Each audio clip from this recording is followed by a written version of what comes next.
너무 아름다운 찬양이었던 것 같아요. 본문의 말씀 골로새서 3장 12절에서부터 17절까지 제가 한 절 읽고 천천히 말씀을 좀 묵상해 보려고 합니다.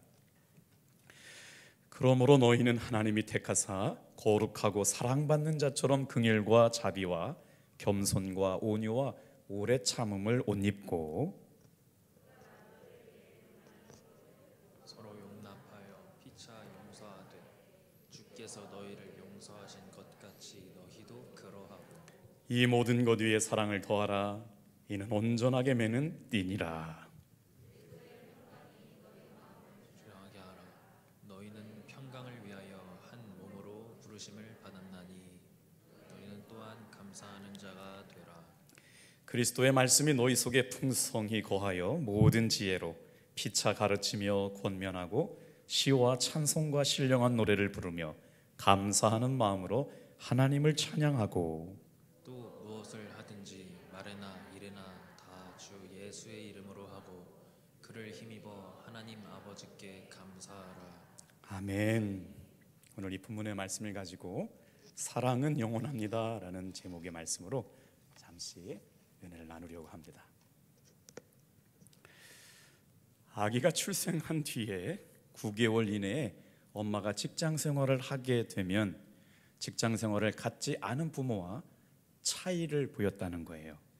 미국 국립아동건강연구소에서 어린 아동 900명을 조사를 했는데 엄마가 아기가 태어난 지 9개월 만에 직장을 갖게 되면서부터 일어나게 되는 변화를 연구했는데 놀랍게도 엄마가 태어난 지 9개월 된 아들이나 자녀를 떼어놓고 직장을 가게 됐을 때부터 어떤 변화가 일어났냐면 색, 문자, 숫자, 형체들을 구분하는 것에 능력의 차이를 보였다는 거죠.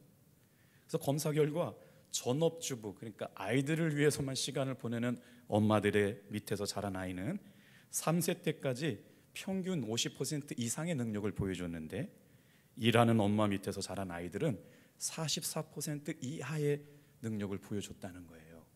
그러니까 오늘 참 요즘은 일하지 않는 엄마들이 없잖아요. 그런데 열심히 일한다라고 하는 것들이 결국 좋은 쪽으로만 유익한 건 아니라고 하는 거예요. 오늘 정말 오랜만에 이렇게 젊은, 이렇게 표현해도 되나 모르겠네요. 애기 엄마들, 우리 교회를 이끌어갈 믿음의 동역자들이 이렇게 많이 예배 때들 나오셨었어요? 나오셨는데 제가 못 봤군요. 살아있어 주셔서 고맙습니다. 얼마나 감사한지. 또 이렇게 또 유아실에도 많이 분들 계시네요. 오늘은 저는 본문 말씀이 너무나 은혜가 되었어요. 너희는 하나님이 택하사 거룩하고 사랑받는 자들이다. 긍휼과 겸손과 온유와 오래 참음을 옷 입고, 같이 한번 따라해 볼까요? 누가 누구에게 불만이 있거든. 너무 좋아가지고 빨간색으로 막 밑줄 쳐놨어요. 다 같이 한번 따라해 볼까요? 서로 용납하여 피차 용서하라. 용납해주고 용서하기 때문에 사랑은 영원하게 흘러간다는 거예요. 여러분, 미운 사람이 용서가 돼요? 싫은 사람이 용서가 돼요? 제가 해보니까 여러분, 예수님의 사랑을 깊이 경험한 사람들은요 용서가 됩니다. 우리 교회가 이제 서로 용납하고 피차 용서하는 일들이 많아졌으면 좋겠어요. 왜 그러냐면 13절에 보니까 주께서 너희를 용서하신 것 같이 너희도 그리하고, 우리 14절이거든요. 오늘 제가 함께 은혜 나누고 싶었던 말씀이 14절이에요. 같이 읽어볼게요. 시작. 이 모든 것 위에 사랑을 더하라. 이는 온전하게 매는 띠니라. 15절도요. 시작. 그리스도의 평강이 너희 마음을 주장하게 하라. 너희는 평강을 위하여 한 몸으로 부르심을 받았나니 너희는 또한 감사하는 자가 되라. 하나님께서 가정을 주신 이유는 두 가지인데요. 첫째는 뭐냐? 다 같이 한번 따라해 보겠습니다. 알게 하시려고. 두 번째, 가정을 주신 이유는 따라해 볼까요? 살게 하시려고. 이 말씀을 좀 나눠볼 거거든요. 아이는 엄마의 뱃속부터 나오자마자 세상을 배우는데 누굴 통해서 배우느냐? 어머니를 통해서 배웁니다.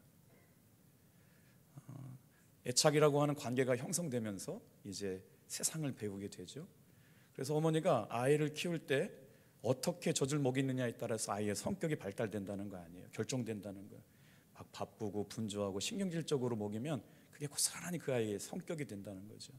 그때 아빠는 어떤 영향을 요리치나 하나님께서 살 중에 살이요 뼈 중에 뼈인 아내와 남편을 만나게 하셔가지고 결혼해서 자녀를 낳게 되잖아요. 어머니의 품에서 세상을 배우게 되는데 아버지를 통해서는 뭘 보게 되느냐? 세 가지를 배운답니다. 첫째는 하나님을 배우고요, 둘째는 세상을 배우고요, 그 다음에 인간에 대한 지식이 엄마와 아버지로부터 가정 안에서 경험되어지게 되는 것이죠. 그래서 오늘 본문 말씀에 보면 그리스도인들이 살아가면서 잊지 말아야 될 것에서 말씀하고 있는데 놀라운 말씀을 하고 있어요. 우리 한번 본문 12절을 다시 읽어볼게요. 우리에게 신분이 있다는 거예요. 어떤 신분이냐? 특별한 신분이 있답니다. 12절 같이 읽어보겠습니다. 시작. 그러므로 너희는 하나님이 택하사 거룩하고 사랑받는 자처럼 긍휼과 자비와 겸손과 오래 참음을 옷 입고. 그리스도인이 된다라고 하는 것, 거룩한 성도가 된다라고 하는 것은 세상 사람들과 같지 않대요. 그래서 어떠냐? 옷을 입는데 어떤 옷을 입어요? 참 놀라운 일이 아닐 수가 없어요. 거룩한 자처럼 옷 입고 살아가는데 그 사람들이 입는 옷이 뭐예요? 긍휼, 자비, 겸손, 온유의 옷을 입고 살아가는 거예요. 탑동교회 성도님들이 다 그런 분들인 줄 믿습니다. 깜짝 놀라요. 얼마나 우리 성도님들을 사랑하시는지. 제가 지난주에 외부 활동이 있어가지고 밖에 갔다 왔더니 남 목사님이 보고를 해요. 성탄절 사랑을 흘려보냅시다. 그랬더니 우리 성도님들이 얼마나 열심히 마음을 모아주셨는지 65박스가 모아졌다는 거예요. 이거를 이제 성탄절에 기아 대책을 통해서 저는 우리 성도님들이 정말 예수님께서 이 희망상자, 사랑상자가 어디로 흘러갔으면 좋겠느냐 제가 생각하는 할머니들이 계시거든요. 우리 교회에 계신 분도 계시고 안 계신 분들이 있는데 그걸 가지고 예수님의 사랑을 가지고 각 가정마다 처소마다 찾아갔으면 좋겠는데 그게 준비가 됐는지 안 됐는지 모르겠어요. 만약에 준비가 안 된 분들은 우리가 행정센터에다가 단절은 기탁하고 혹시 여러분들이 그곳에서 정말 예수님께서 교회 다니는 것과 상관없이 저 사람 정말 예수님의 사랑을 소개시켜주고 싶다. 그분이 이장님이든 혼자 계신 할머니든 누구든지 어떤 분이든지 그 사랑을 여러분 흘려보냈으면 좋겠습니다. 그런데 우리 성도님들이 얼마나 많이 그렇게 헌신했는지 몰라요. 진짜 감사해요. 그래서 오늘 예수 믿는 사람들의 삶을 통해서 우리가 잘 모르고 살았는데 성경은 뭐라고 그러냐? 다 같이 한번 따라해 보세요. 긍휼의 옷, 자비와 겸손의 옷, 온유와 오래 참음의 옷. 신앙생활 하는 건 그냥 하는 게 아니라 이런 믿음의 옷을 입고 살아간다는 거예요. 우리 답동교회 안에서 신앙생활하는 사람들은 바로 이런 옷 입으시고 살아가시기를 주님의 이름으로 축복합니다. 그래서 구원받은 사람들을 어떤 사람들이라고 부르냐? 12절 말씀 보니까 하나님께서 택하시고 거룩하게 하신 분들이에요. 오늘 옆에 분하고 인사 한번 해볼까요? 성도님은 하나님께서 택하시고 거룩하게 사랑받는 분입니다. 할렐루야. 제가 오늘 설교를 엄청 빨리 끝내려고 왔는데 분위기가 너무 좋아가지고요 조금 길어질 것 같으네요. 새벽 기도 막 아니에요. 새벽 기도 하셨지, 아침부터 애쓰셨지, 1부 드렸지, 또 2부 드렸지, 교회 학교 예배 드렸지, 오후 예배 드리지, 장로님들은 또 회의까지 있어요. 정말 빨리 끝내고 싶지만 여러분들 분위기가 너무 좋아서 길게 하려고요. 13절 볼까요? 하나님의 자녀로 삼으신 우리들에게 얼마나 귀한 명령을 주셨냐면 우리가 예수 그리스도 옷을 입으면서 이런 은혜를 주셨대요. 우리 앞에 여러분 13절 같이 한번 읽어보겠습니다. 시작. 누가 누구에게 불만이 있거든 서로 용납하여 피차 용서하되 주께서 너희를 용서하신 것 같이 너희도 그리하고. 주께서 너희를 용서하신 것 같이 너희도 그리하고. 우리는 예수님을 주님으로 모시고 살아가는 사람들입니다. 더 이상 누군가를 교회 안에서 죄인으로 여기지 않죠. 나는 예수님을 믿음으로 말미암아 죄 사함 받고 구원받은 하나님의 자녀가 되었습니다. 그런데 그건 나에게만 허락된 게 아니에요. 어떤 형편에 있었든지 어떤 상황에 있었든지 우리 교회 안에서 신앙생활 같이 하는 사람은 동일하게 이 말씀이 적용된다는 거예요. 내가 구원받아서 하나님의 자녀가 된 것처럼 새롭게 오고 얼마 안 됐고 정말 믿음의 연약함이 있는지 모르겠지만 그분들도 하나님께서 사랑하셔서 부르시고 하나님이 기뻐하시는 구원받은 자녀로 삼아주신 줄로 믿습니다. 그래서 이제는 더 이상 예수님 안에서 죄인으로 여기지 아니하시고 용서하시고 자녀 삼아주셨대요. 이게 얼마나 감사해요. 그래서 하나님께서 택하시고 거룩하게 하시고 자녀 삼아주신 분들, 이게 예수 그리스도를 옷 입고 살아가는 우리들의 신분이라는 것이죠. 아까 우리가 읽었어요. 12절 한번요 따라해 보세요. 긍휼, 자비, 겸손, 온유, 오래 참음, 이게 구원받은 자녀들이 입고 살아가야 될 옷이라고 말씀하세요. 긍휼은 뭐예요? 다른 사람을 긍휼히 여긴다는 건 불쌍히 여긴다는 거예요. 자비는 뭐예요? 깊이 사랑하고 가엾게 여기는 게 자비예요. 겸손은 뭐예요? 상대방을 높여주고 자신을 낮추는 태도를 말해요. 온유는 뭐예요? 부드럽고 정말 따뜻한 성품을 소유하고 살아가는 것이죠. 그런데 이런 것들을 가지고 있는 것, 옷 입는 것뿐만 아니라 저는 오늘 2부 예배 때 넥타이도 받고 있고 옷 양복도 받고 입고 왔거든요. 왜냐면 아침에 봤는데 똑같은 사람이 나와서 설교하면 지루할까 봐 그나마 사람은 그것이지만 하나님 앞에 예배드릴 때 제가 있는 그 다음에 더 좋은 옷을 입고 왔어요. 무슨 말이냐면 옷은 이렇게 받고 있을 수 있지만 삶을 사는 것은 내 마음이고 중심이고 태도잖아요. 그래서 이렇게 긍휼과 자비와 겸손과 온유를 입은 사람들이 삶으로 살아내야 되는데 그 삶의 모습이 몇 절에 나오느냐? 13절에 성도에 대한 지침이 나와 있단 말이에요. 자, 다시 한번 또 읽어볼게요. 시작. 누가 누구에게 불만이 있거든 서로 용납하여 피차 용서하되 주께서 너희를 용서하신 것처럼 너희도 그리하고. 교회 안에서 우리가 예수 그리스도로 옷 입고 살아가면서 필요한 정신이 바로 뭐냐면요, 서로 용납해 주는 거예요. 사도 바울은 용납하라고 말씀하면서 또 서로 용서하라고 그래요. 서로라고 하는 개념은 창조 때부터 있었어요. 오늘 참 감사하대요. 신랑 신부가 어제 결혼을 하고 나서 바로 신혼여행 가지 않고 엄마 아빠가 가르쳐 주신 대로 주일 예배를 드리고 이렇게 신혼여행을 떠난다고 그러는데 얼마나 사랑스럽고 예쁜지 모르겠어요. 살 중에 살이요 뼈 중에 만나서 혼자가 아니고 한 몸이 되는데 그때부터 서로가 되었다는 거잖아요. 결혼하고 나서 호칭이 달라진다고 어제 말씀을 드렸잖아요. 여러분, 살 중에 사요 뼈 중에 뼈로 만난 사람을 다 같이 한번 따라해 볼게요.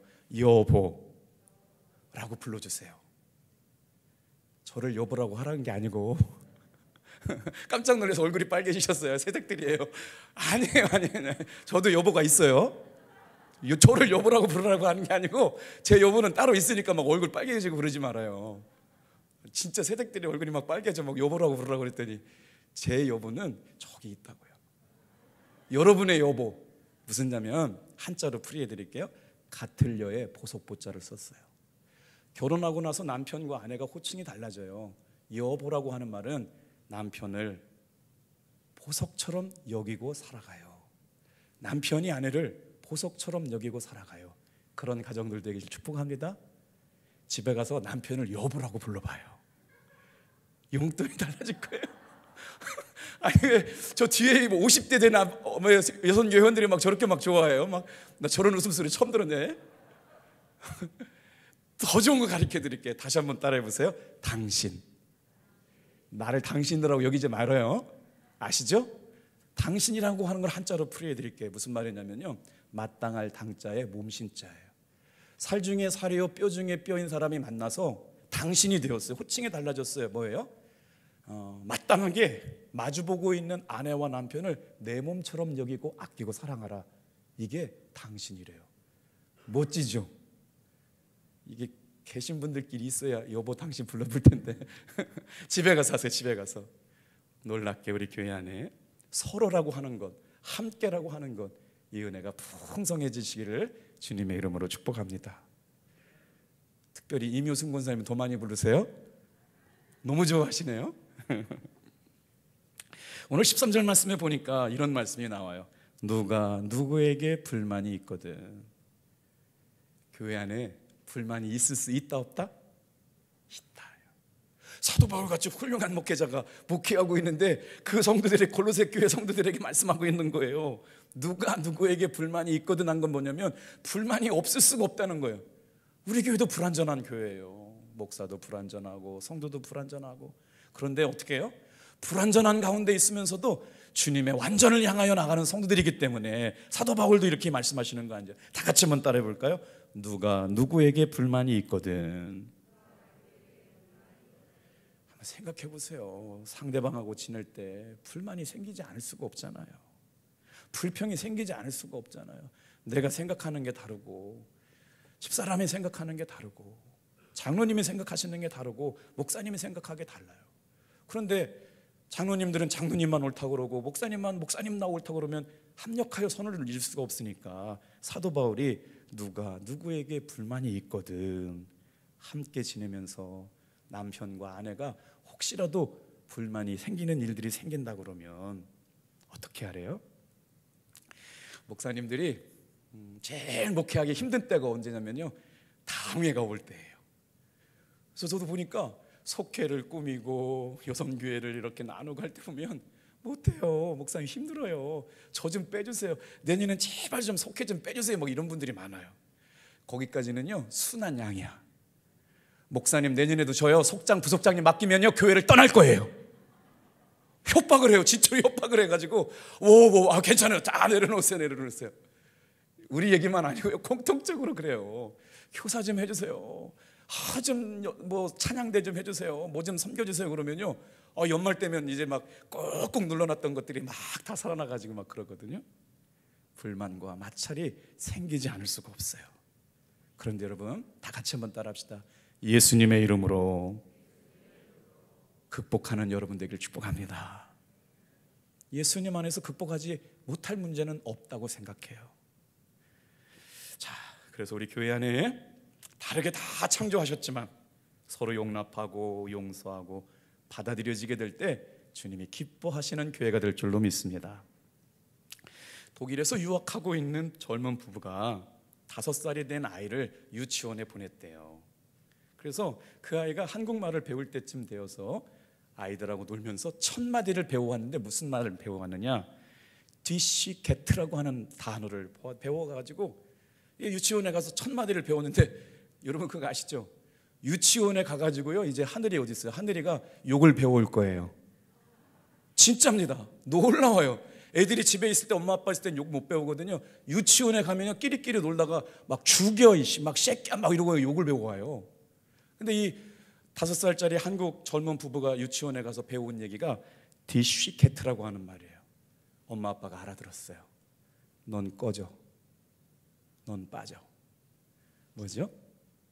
백인 우월주의가 독일도 강하거든요. 동양에서 왔다고 걔를 계속 왕따시키는 단어가 1000마디 유치원에서 배운 단어가 넌 빠져, 넌 꺼져, 디쉬캐트라고 하는 말이에요. 엄마 아빠가 너무 상처를 받았어요. 그래서 고민하는 가운데 이웃의 교회에서 어린이집을 운영하고 있다는 얘기를 알고 그 유치원에서 빼와가지고 독일인들이 모여서 교제하고 있는 어린이 예배가 있고 어린이를 돌볼 수 있는 그 킨더가르텐 거리잖아요. 거기에 갔는데 거기에 가서 아이가 단어를 또 배워왔어요. 뭘 배웠냐면요 캄 하레인트라고 하는 단어예요. 이리 와, 이리 와, 이리 와. 넌 꺼져라고 하는 공동체의 아이예요. 교회 가서 만나서 만난 사람들과 교제하면서 이리 와, 이리 와, 이리 와 하는데, 사랑하는 성도 여러분, 우리 교회 안에 누가 오더라도 어떤 사람이 오더라도 정말 예수님 안에서 이리 와, 이리 와 안아주고 격려해주고 토닥여주는 우리 교회 되기를 주님의 이름으로 축복합니다. 이렇게 탑동교회 성도들의 삶은 먼저 이해하고 용서하고 용납했으면 좋겠어요. 자, 17절 말씀 좀 볼까요? 자, 같이 읽겠습니다. 시작. 또 무엇을 하든지 말에나 일에나 다 주 예수의 이름으로 하고 그를 힘입어 하나님 아버지께 감사하라. 야, 이거 정말 준엄한 명령 아니에요? 말하는 것도 예수님의 이름으로 하고, 일하는 것도 예수님의 일하는 거고, 장로님의 일터가 선교지예요. 장로님이 학교에 계시면 그곳이 선교지예요. 장로님이 일터에 계시면 그곳이 선교지예요. 어떻게 해요? 성도님들이 계신 그곳이 가정 안에서 예수님의 일로 말하고, 남편한테도 예수님의 말을 하면서 어떻게 하래요? 주님의 일로, 주님의 이름으로 일하고 주님의 일로 말하는 사람들, 이분들이 그리스도인인 줄로 믿습니다. 그렇게 하면서 예수님을 힘입어. 여기 힘입는다는 것 좀 보세요. 내 힘 가지고 안 되니까, 내 마음 갖고 안 되니까, 미운데 어떻게 용서해요? 싫은데 어떻게 밥 먹어요? 어떻게 한 방향으로 나가요? 그러니까 우리 교회의 주인은 다 같이 한번 따라합시다. 그를 힘입어 하나님 아버지께 감사하라. 우리 여선교 어머니들이 기도할 때마다 예수님의 이름을 힘입어서 아이들을 사랑하고 기도하고 남편을 사랑하고 기도할 수 있는 귀한 믿음의 종들 되기를 축복합니다. 질문 하나 드리고 싶네요. 요즘 남편들 교회 나와요? 나와요? 나오고 있었구나. 마스크를 쓰고 남편들이 이렇게 교회를 잘 안 나와서 많이 안 나오신 자들이 나오고 계시네요. 남편 사랑하기 힘들잖아요. 저도 살아봐서 알거든요. 내 힘으로 안 된다니까 뭐라 그래? 다 같이 한번 따라해보세요. 그를 힘입어 하나님 아버지께 감사하라. 자, 제가 아주 재밌는, 아주 은혜로운 문장을 하나 발견했는데요. 또 영어 선생님들 계시니까 한번 읽어봐 주실까요? 같이 한번 읽어볼게요. If the heart is occupied with Christ Jesus, will flow first from the lips and the pen. 제가 이제 한국말로 표현해 드릴게요. 너무 아름다운 문장이어서 그래요. 예수 그리스도가 가슴에 가득한 사람은, 예수 그리스도가 가슴에 꽉 찬 사람은 그의 말과 그의 글에 예수님의 이름이 넘치고 예수님의 힘이 넘쳐 흐른다. 아멘. 한 해가 마무리되잖아요. 또 하나님께서 남녀 선교회 회장단들을 또 이렇게 세워주시고, 교사로, 속장으로, 또 찬양대로 주님이 기뻐하시는 곳에 저와 여러분을 세워주실 거거든요. 꼭 하나만 기억했으면 좋겠어요. 예수 그리스도로 꽉 찬 사람, 예수 그리스도로 속이 가득한 사람, 그 가슴에 예수님이 깊이 박혀있는 사람은 그의 말과 그의 글에 예수 그리스도가 흘러넘친대요.